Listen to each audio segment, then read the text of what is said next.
and welcome to another episode of Retro Quickies. And I just played Landstalker, the Treasure of King Nole for the Sega Mega Drive, or Genesis for you lovely Americans out there. Released in October 1993 in Europe and developed by Climax Entertainment. Oh yeah. Am I in for a happy ending after I beat this game? It's an action-adventure RPG, sorta like Zelda, but just not as good. You play as Nigel? Wait a second. Yes, Nigel, the treasure hunter. Seriously? Nigel? Could you have chosen a plainer name than Nigel? It's like naming your child Dean. Oh, right. Touché. To be fair, he's called Ryle in the Japanese version, but that could be a lame name in Japan. Maybe we should have had Ryle and they get Nigel, the super exotic name in Japan. Maybe. I don't know. Lame names aside, the game is about Nigel, the treasure hunter, on a quest to find the treasures of King Nole. But before all that, you gotta do side quests. Of course. The first quest is to save some child from a kidnapping and a virgin sacrifice? Virgin child. Damn, this game doesn't hold back. So the game is a little edgy and is quite hard. It's very easy to die, especially those stupid fucking plants, I hate you! But save often at the churches and you'll be fine. As you can see, it plays in an isometric view, so thank Buddha that there isn't any platforming jumps in this game. Shit. Okay, so it does have platforming jumps, but it isn't all that bad. Like all isometric games, it's difficult to know if you're on the same level or judge the distance correctly, but I've thoroughly enjoyed the game nonetheless with these jumps. I can't get over the fact that every time I jump, it's Sonic. Gameplay wise, it's also pretty good. Takes some time to get used to using the directional buttons for movement, and sometimes when you go to hit an enemy and want to turn, it's a cheap shot on their behalf. After a while you do adapt, but it is quite finicky. Also, my thumb started getting a little sore rolling my fingers across the D-pad. Combat is okay, nothing to write home about.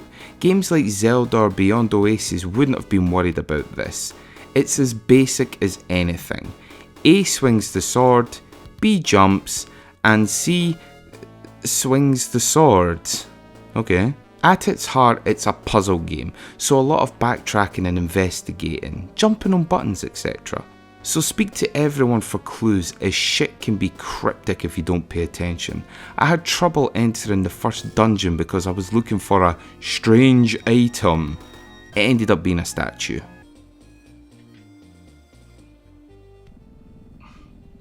Does that look like that opens the damn door?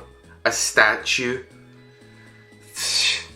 The music and sound effects are pretty good, and the graphics are gorgeous for a Mega Drive game. Detail is pretty badass, like when you walk, Nigel's hair flutters in the wind. I wish I had known about Landstalker when I was younger. The closest game I had to something like this was Quackshot, and whilst everyone loves Quackshot because it's a damn fine game, I have to say, Landstalker to me is so much better. I don't know how this didn't make it. Maybe it's the isometric view or the name of the game. It should have just been called Landstalker. Sounds cool as hell. I honestly picked this game up because of the awesome name. Because it reminded me of an awesome 80s movie called Deathstalker. And yep, it's as schlocky as you imagine. I love it.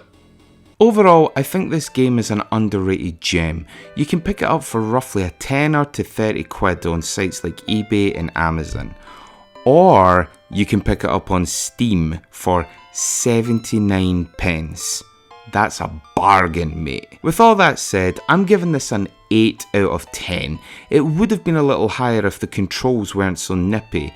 If you're into games like Zelda, Beyond Oasis, or even Secret of Mana, you'll thoroughly enjoy this. I'm glad I had the pleasure of playing this one. But until next time, be good to each other and have a nice day. Thanks for watching, guys.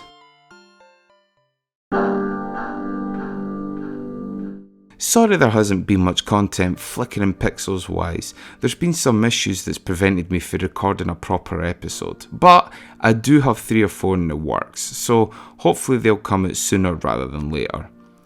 And thanks for your patience, and thanks for your continued support, and whoever shared the videos recently, I very much appreciate it. The Spider-Man episode has hit over 2,000 views, so yeah, thanks to you, whoever you are, you lovely wee stallion.